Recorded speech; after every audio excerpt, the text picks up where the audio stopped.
안녕하세요. 대바의 서재입니다. 나이 앞자리 숫자가 변하면 기분이 묘해집니다.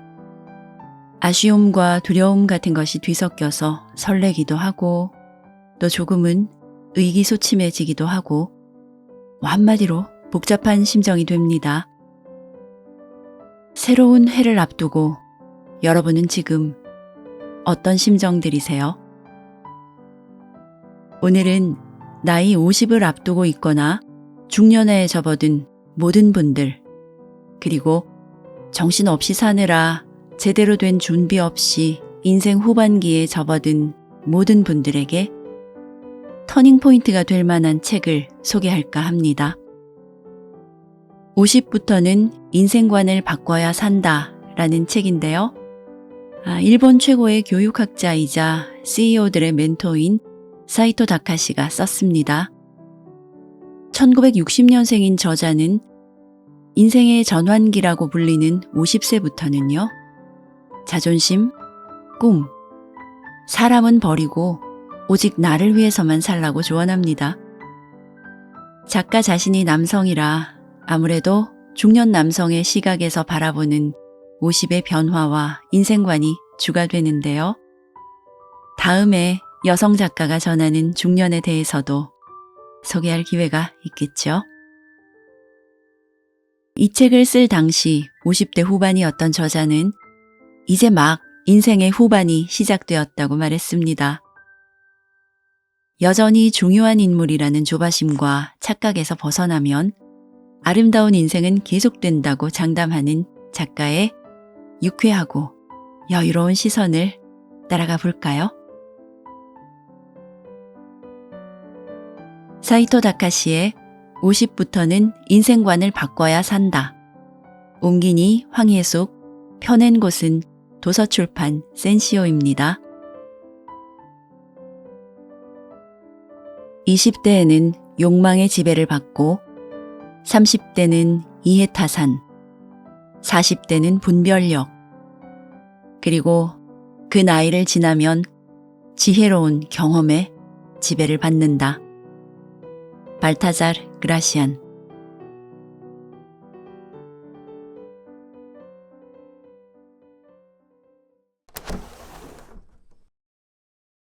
옛날보다 주량이 줄었다. 며칠 잠을 설치면 영 힘을 못 쓴다. 저녁 때가 되면 눈이 침침한 걸 보니 어느새 노안이 시작되었는지도 모른다. 누구나 45살쯤 되면 이런 증상을 서서히 느끼기 시작한다. 40세가 된 지 얼마 안 되었을 때는 30대 때 기력이 아직은 남아있어서 자기가 중년이라고 여기지 않지만 45살 무렵부터는 차츰 나도 이제 나이가 들었구나 하고 느끼는 순간이 늘어난다. 갱년기 우울증이라고 부를 정도는 아니지만 왠지 모르게 마음이 울적하다. 그러다 보면 어느덧 50대의 문턱을 넘어서게 되는데 자기도 모르게 사는 게 뭔지 모르겠다며 한탄하게 된다. 보통 노력하면 반드시 그 대가를 받을 수 있다고 믿으며 열심히 일한다. 그러나 나이가 50살쯤 되면 회사에서 옴짝달싹 못하는 처지가 되어 더는 높은 자리에 오르리라고 기대하기 어렵다. 당연히 한계에 부닥칠 수밖에 없다. 임원직을 내려놓거나 손 아랫사람에게 지시를 받는 상황이 되기도 하고 한직으로 이동하라는 제안을 받기도 한다. 최근에는 현실적으로 나이를 가리지 않고 누구나 명예퇴직 대상에 오르게 되었다. 한편 이 시기에는 가정에서도 변화가 생긴다. 자녀들은 진학이나 취업, 결혼 등으로 집을 떠나 독립할지도 모른다. 또 연로하고 노환으로 고생하는 부모님을 돌봐야 하는 상황에 처하게 될 수도 있다. 어쩌면 황혼 이혼이라는 길을 선택하게 될지도 모른다. 그리고 인간관계도 이전과 달라진다. 예전에는 멀게만 느껴졌던 노화와 죽음이 눈앞으로 다가오기 시작했다는 것도 이제 실감하게 된다. 이렇게 여러 가지 변화를 겪으면서 많은 사람이 50세를 인생의 전환기라고 느낀다. 그래서 이 시기에는 이제껏 추구해왔던 인생의 목적이나 가치가 흔들리면서 한꺼번에 폭탄 터지듯 위기를 맞이한다. 새로운 인생관을 찾아야 할 때가 온 것이다. 나는 뜻밖의 일이 벌어졌을 때는 그 문제가 스스로 조절할 수 있는 것인가 라는 관점에서 검토해 본다. 예를 들면 어떤 일을 하기로 해서 기대하고 있었는데 그 일이 취소되었다. 상대방의 상황이 바뀐 것이 원인이라면 내가 조절할 수 없다. 가령 예산에 문제가 생기거나 계획이 변경되기도 한다. 관련자의 마음이 변했을 수도 있다. 어찌됐든 일이 취소된 것이 상대방의 상황 때문이라면 어찌할 도리가 없다고 생각한다. 이렇게 그 일에서 마음의 문을 닫으면 그 후로는 아예 생각하지 않으려고 노력한다. 반대로 그 일을 스스로 조절할 수 있다면 어떻게 하면 그런 상황을 피할 수 있는지 생각해 본다. 그래도 결국 대부분은 어차피 안 됐을 거야 라는 결론에 도달한다. 결정적인 실수를 해서 일이 잘 안 풀릴 때도 있다.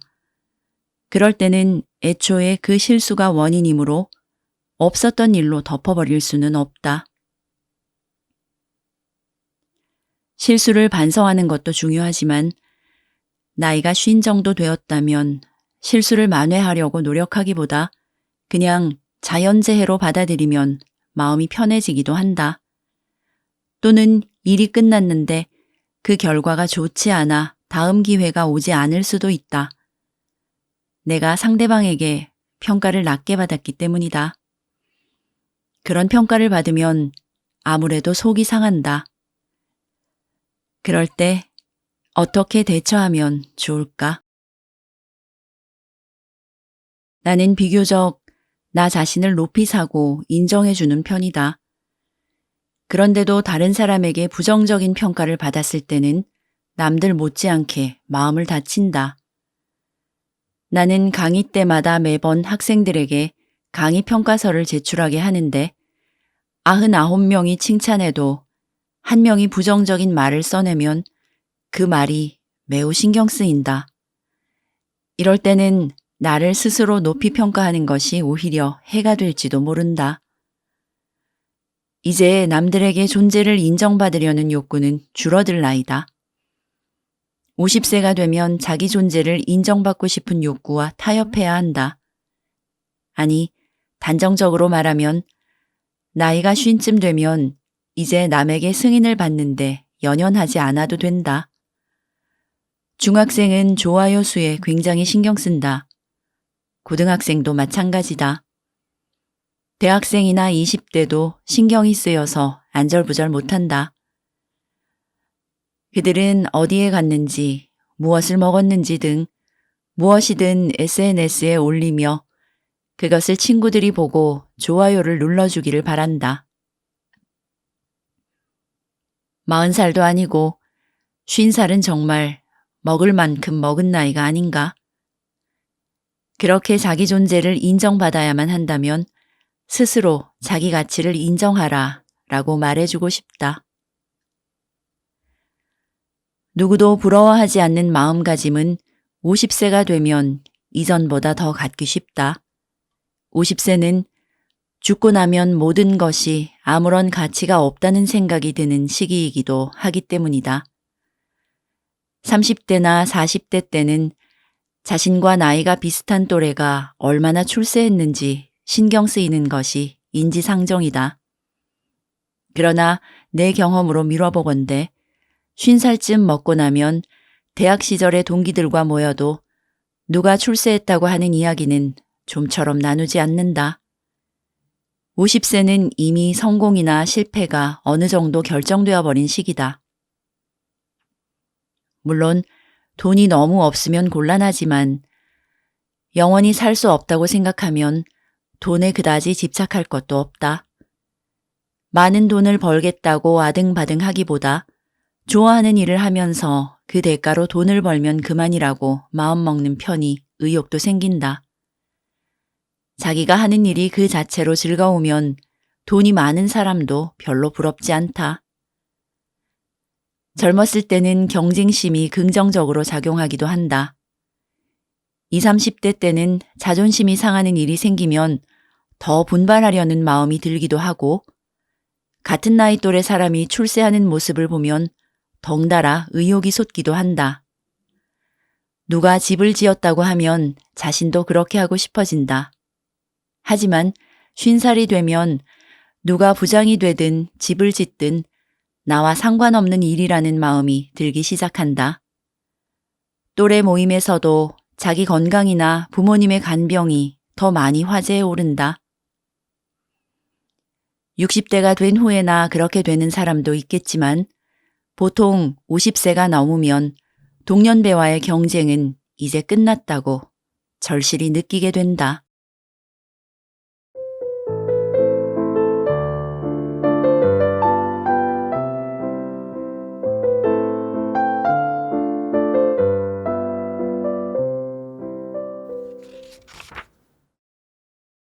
질투심과 경쟁심은 대부분 한 쌍으로 되어 있다. 누구에게나 경쟁자보다 좋은 평가를 받고 싶다는 마음이 있다. 젊었을 때는 나 역시 왜 나는 인정받지 못하는데 저 사람은 인정받는 걸까? 라는 질투심에 사로잡혀 있었다. 의욕이 넘치는 사람일수록 질투심이 많은 것은 당연할지도 모른다. 그것에 기반해서 더 발전하고자 하는 마음이 생긴다면 질투심이 무조건 나쁜 것만은 아니다. 나는 50살이 되었을 때 남을 질투하는 습관을 버리기로 했다. 나이살 먹어서 질투라니 부끄럽군 하는 마음이 들었기 때문이다. 출판업계에서는 내용이 별로 좋지 않은 것 같은데 신기하게 굉장히 잘 팔리는 책이 있다. 그때까지 나는 이런 책이 팔리다니 라는 생각을 버릴 수 없었다. 하지만 잘 팔리는 책에는 분명 내가 알아채지 못한 좋은 점이 있을 것이다. 그래서 나는 더는 그런 생각을 하지 않기로 나 자신에게 맹세했다. 삐딱한 사람이 되고 싶지 않아서 그랬다. 나이 먹어서 누군가를 삐딱하게 보는 것은 굉장히 볼썽사납다. 30살짜리 젊은이가 질투하면 경쟁심 때문에 그러는 것이라고 이해해 줄 수 있다. 하지만 50살이 넘어서까지 경쟁심을 그대로 드러내는 것은 인격 형성이 덜 된 것으로 보인다. 그렇다면 어떻게 하면 좋을까? 나는 내가 삐딱해지려고 할 때마다 오히려 상대방을 칭찬한다. 속으로는 마음에 들지 않는 점이 있을지라도 일부러 장점을 찾아내어 조금 과장되게 칭찬해 본다. 실제로 소리를 내서 칭찬해 보면 마음이 편해진다. 정신분석학자 알프레트 아들러가 창시한 심리학에서는 해결해야 할 문제가 있을 때 그것이 자신의 과제인지 아니면 타인의 과제인지 생각해 보라고 했다. 얼핏 냉정하게 들리겠지만 자신의 고민은 결국 자기 스스로 해결해야 한다. 만일 정신과 의사나 전문 상담원이 환자 또는 상담자의 고민을 전부 받아들이면 자신이 병들고 만다. 물론 그렇게 되지 않도록 그들은 직업적인 훈련을 받고 있어서 잘 대처할 수 있다. 하지만 우리는 가족의 문제든 친구의 문제든 자신이 아닌 타인의 문제까지 자기가 떠안을 때가 있다. 아들러는 이때 그것은 그 사람의 과제이지 나 자신의 과제는 아니라고 생각해야 한다 라고 주장한다. 너무 당연해서 별것 아닌 것처럼 들릴 수도 있지만 실제로 이렇게 생각해 보면 마음을 정리하기 쉽다. 달리 말하자면 다른 사람의 성공이나 실패는 그 사람의 문제지 내 성공이나 실패와는 상관없어 라고 할 수 있다. 예를 들어 학교에 같이 다닌 동창이 사회에서 굉장히 성공했다고 치자. 우리 사회에서는 대개 같은 학년 친구들을 지나치게 의식한다. 사회에 나가서도 입사 동기끼리 서로 먼저 출세하고자 경쟁하기를 강요받지 않는가. 그런 환경 속에서 누군가의 성공을 시샘하는 것은 어쩔 수 없는 심리인지도 모른다.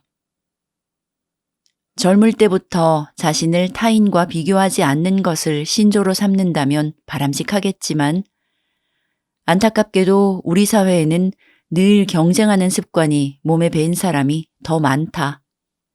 그때 누군가 출세한 것은 자신이 때를 만나지 못해 출세하지 못한 것과 전혀 상관없는 일이고 남의 행불행은 자기 문제가 아니라고 선을 그으면 질투심에서도 벗어날 수 있다. 지나간 일이라도 원한이나 회한 같은 마음의 상처는 좀처럼 회복하기 어렵다. 그럴 때는 시간의 치유력에 의지하는 수밖에 없는데 그 치유력을 최대한으로 발휘하게 하는 방법이 있다. 의식적으로 시간을 무조건 빨리 돌리는, 간단히 말하자면 일정을 최대한 촘촘하게 짜는 방법이다. 여행을 떠나는 것이 가장 좋다. 하지만 그것이 여의치 않다면 영화를 계속해서 본다든지 사람을 많이 만난다든지 하는 것도 방법이다. 독서 같은 정적인 활동보다는 몸을 움직여서 환경에 변화를 주는 것이 좋다.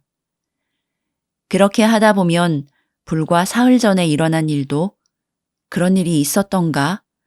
시간이 많이 지난 것 같은데 하고 아주 오래전 일처럼 느껴진다.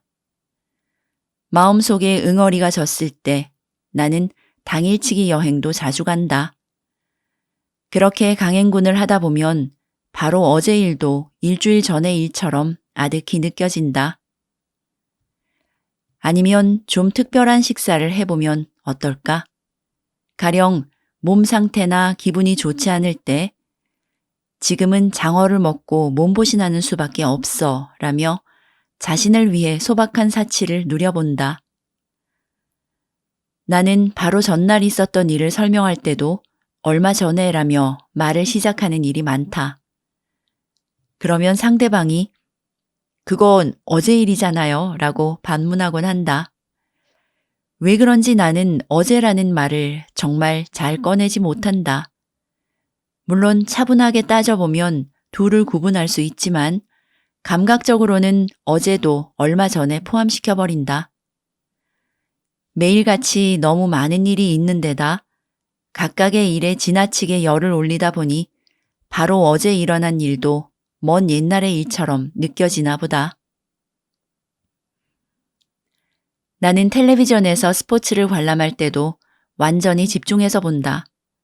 그러다 보니 90분짜리 축구 한 경기가 끝나면 엄청나게 피로해진다.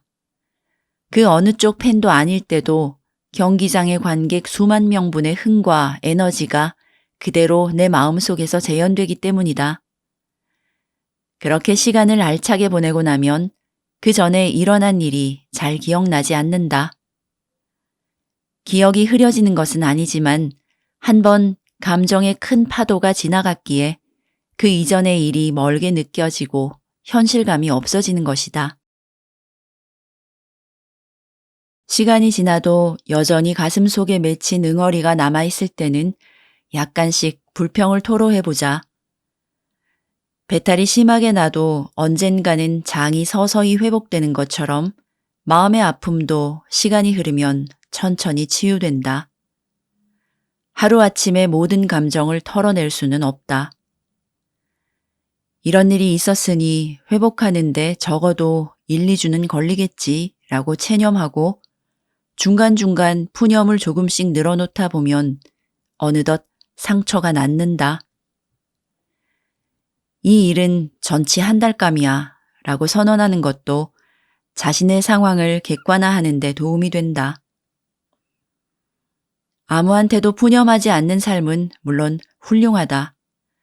하지만 나는 가족이나 신뢰할 수 있는 사람한테라면 가끔 불평을 털어놓는 편이 혼자서 속으로 사귀기만 하는 것보다 정신건강에 좋지 않을까 싶다. 마음의 해독, 즉 감정의 노폐물이나 독소를 다 배출해내자. 물론 어느 정도 선은 지켜야 한다. 불평을 계속 늘어놓다 보면 한도 끝도 없고 버릇으로 굳어지기 때문이다. 옛날에는 망가진 카세트 테이프 같다는 표현을 썼는데 까딱 잘못하면 카세트 테이프가 망가져서 곡의 특정 부분을 계속해서 반복하는 것처럼 똑같은 불만만 자꾸 호소하는 사람이 되기 쉽다. 만일 주변에 이런 사람이 있다면 그 사람의 상처가 어지간히 깊다는 증거다. 그럴 때는 무조건 문제에서 벗어나는 것이 중요하다. 심리적으로 그 문제를 멀리해야 한다. 부정적인 감정에 직면했을 때는 앞에서 말한 이게 내 힘으로 조절할 수 있는 일인가를 먼저 확인해 본다. 스스로 조절할 수 없는 일이라면 시간의 치유력을 최대한 살린다. 어떤 방법으로든 그런 감정에서 빨리 벗어나야 한다.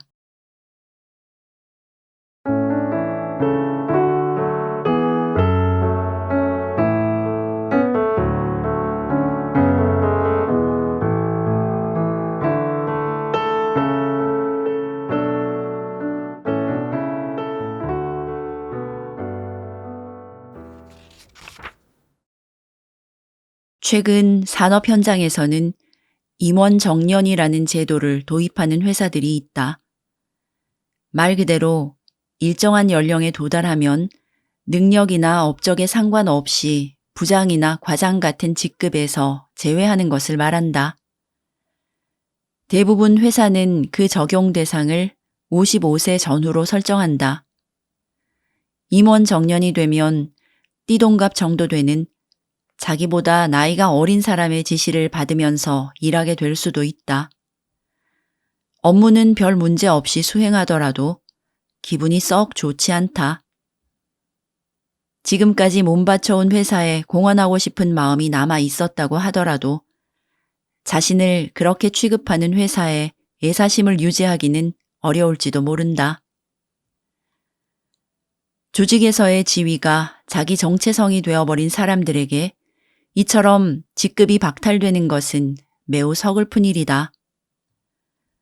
우리 사회에는 아직도 인사시 근속 연한이 긴 구성원을 승진이나 보수 등에서 우대하는 연공 서열이라는 사고방식이 뿌리 깊게 남아있다.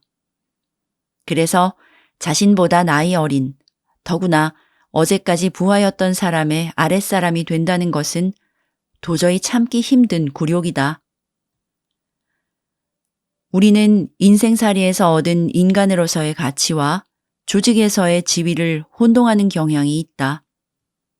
그런데 조직에서 자신의 지위가 올라가기는커녕 반대로 떨어지는 상황이다. 그럼 자신이 가치 없는 사람으로 취급되는 것 같고 인생의 막바지가 성큼 다가온 듯한 느낌이 들 수도 있다. 과장이다, 부장이다 하는 것은 그 회사 안에서의 직책에 지나지 않는다. 하지만 그것을 자신이 지금까지 노력해온 성과라고 받아들이는 사람은 그것이 무너지면서 자기 자신도 무너지는 듯이 느껴진다. 그럴 때 자신의 자존심을 지키려고 이제 와서 젊은 사람 밑에 들어갈 수 있나 라며 회사를 박차고 나오는 것도 한 방법이다. 하지만 현실적으로는 지금 다니는 회사를 뛰쳐나간다고 좋은 조건의 회사가 기다리고 있으라는 법은 없다. 그래서 현재 회사에 그냥 머무른다는 선택을 할 수밖에 없는 사람이 많다. 바로 여기서 어떻게 자신이 지금까지 들인 노력과 그 결과인 현재의 지위 사이에서 타협점을 찾느냐가 문제다. 즉, 그 상황에서 느끼게 될 허무함, 공허함을 어떻게 받아들이냐는 것이다. 여기에서 중요한 점은 나는 왜 일을 하는가라는 본연의 목적으로 다시 돌아가는 것이다. 대부분의 사람은 먹고 살려고 일한다고 생각한다. 자신의 노동력을 회사에 파는 대신 돈을 받는다. 그렇게 자기 생활을 유지해 나간다. 그렇다면 지금 다니는 회사에 모든 것을 헌신해야 할 의무는 없다. 자신에 대한 회사의 평가가 변했다면 당연히 자기 노동력을 더 높이 평가해주는 다른 회사에 팔겠다는 선택도 할 수 있다. 그런데 노동시장에서 당신은 얼마만큼의 가치가 있는가? 밑도 끝도 없는 생각이지만 실력을 운운해 봤자 그것을 얼마에 살지는 사는 사람이 결정할 일이다.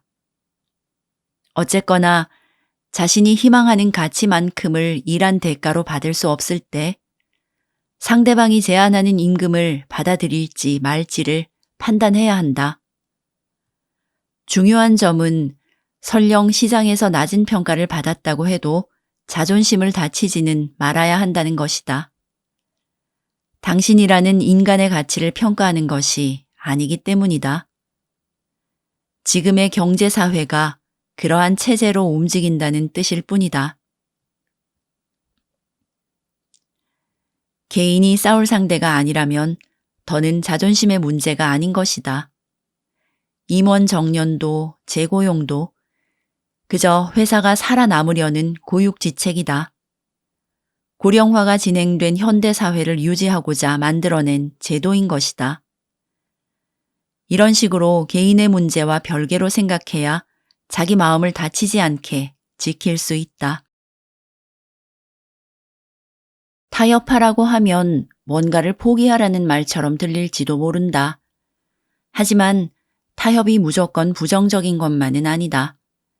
이는 현실에 자기 자신을 맞추어 나갈 수 있는 적응력이 있으면 무력감에 빠지지 않는다는 말이기도 하다. 무력감이나 불안은 현실 상황은 변해가는데 자기 마음은 바꿀 수 없을 때 생겨나는 것이다. 현실에 적응해 나가려면 남들이 지금의 자기 자신을 도대체 어떤 식으로 보는지를 알아야 한다. 남들의 객관적인 평가를 자신의 주관적인 평가와 비교해서 자신의 주관적인 평가가 너무 높을 때는 나는 이렇게까지는 남들에게 평가받지 못하는구나 라고 받아들이고 현실에 맞추어 나간다. 이렇게 한번 현실과 타협해내면 다음에 또 어려운 상황이 찾아와도 극복할 수 있다. 나는 지금까지 잡지에서 연재하던 코너가 종료된 적이 여러 번 있다. 40대 중반 무렵에도 중단이나 다름없는 경험을 했다. 당시에는 내가 이렇게밖에 평가받지 못하는구나 싶어 큰 충격을 받았다. 출판사에 불만을 말하지는 않았지만 언짢은 마음을 풀 길이 없었다. 한편으로는 허무함과 내 능력 부족에 속상하기도 했다. 그런데 신기하게도 같은 일을 두 번째 당했을 때는 뭐 그럴 수도 있지 라며 순순히 받아들일 수 있었다. 좋지 않은 일을 너무 쉽게 받아들이는 것은 아닌가? 또는 그것을 계기로 성장하려는 노력을 게을리하는 것은 아닌가 하고 생각할지도 모르겠다. 하지만 실제로는 그렇지 않다. 내 연재가 끝나지 않으면 다음 사람이 연재를 시작할 수 없으니까 연재 중단은 잡지의 생명을 유지하는 자연스러운 방법이구나 라는 사실을 깨달았다. 그렇게 타협하는 방법을 일단 터득하면 또 무슨 일이 일어났을 때 이것도 그때하고 똑같네 라고 받아들일 수 있다. 상황은 변화하는데 그런 유연한 자세를 취하지 않으면 과거의 성공담에 휘둘려서 자신만 힘들어진다. 아주 잘 나가는 작가 중에는 대형 출판사에서밖에 자기 책을 내지 않으려는 사람이 있다고 한다. 그러나 점점 책의 판매량이 줄어들고 대형 출판사에서 책을 내자는 제안이 안 들어오면 어떻게 하겠는가? 나는 중견급 출판사와 함께 책을 내면 된다고 생각한다. 거기에서도 안 팔리면 더 작은 출판사에서라도 책을 낸다. 자존심 따위를 내세우지 말고 계속 타협해 가면 자신이 무엇을 원하는지가 분명해진다. 나는 책을 내고 싶은 것이지 대형 출판사의 이름이 필요한 게 아니다. 그러니 출판사의 규모는 상관없다. 라고 말이다. 사실 나는 원래 출판사를 규모나 지명도로 구분하지 않는다. 이 책에서도 앞서 언급했는데 나는 20대 때부터 30대 전반에 걸쳐 책을 너무나 내고 싶고 또 쓸 수 있다는 자신도 있었지만 좀처럼 기회를 얻지 못했다. 그럴 때 출판을 제의해 준 곳이 일반적으로 볼 때 전혀 크다고는 할 수 없는 출판사였다. 물론 나는 기꺼이 그 제의를 수락했다. 그 이후에도 어떤 출판사에서든 책을 내자는 제의가 오면 감사합니다, 고맙습니다 라는 마음으로 일했다. 인터넷 서점에서 내 이름을 검색해 보면 책을 낸 출판사가 참으로 다양하다는 사실을 알 수 있다. 여러분의 일도 마찬가지가 아닐까? 만약 임원 정년이 되어 직급에서 제외되거나 정년퇴직한 뒤에 재고용 문제를 타진하고 있다면 이는 일을 계속할 수 있는 제안이 들어온다는 이야기다. 그것을 받아들이는 것은 절대 부끄러운 일이 아니다.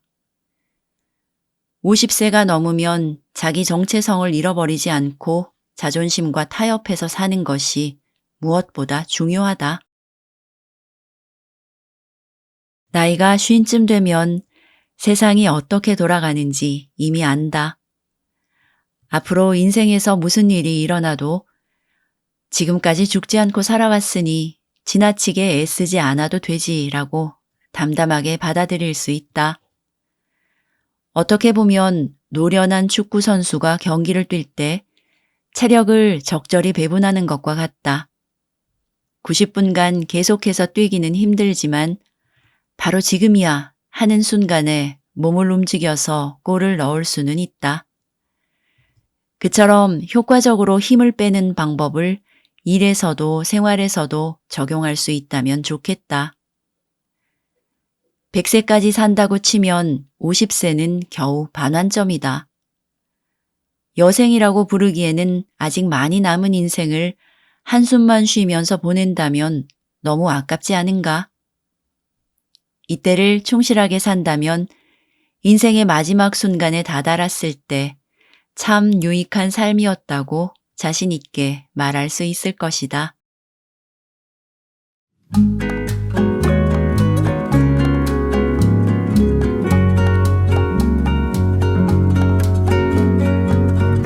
되찾을 수 없는 게 세월이니 시시한 일에 시간을 낭비하지 말고 순간순간을 후회 없이 잘 살아야 한다. 장자크 루소.